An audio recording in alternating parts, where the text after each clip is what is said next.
बीडमध्ये रखरखत्या उन्हामध्ये शेतकरी रस्त्यावर उतरले।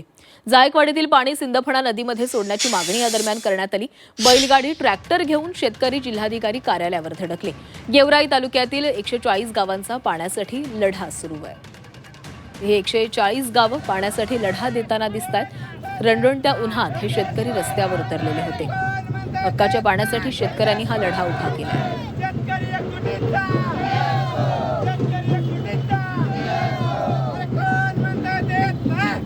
म्हणजे खरं जर बघितलं जे मराठवाड्याचे काही दुष्काळग्रस्त जे गाव आहेत 140 गावाचा हा लोकलढा आहे। लोकलढा म्हणजे काय?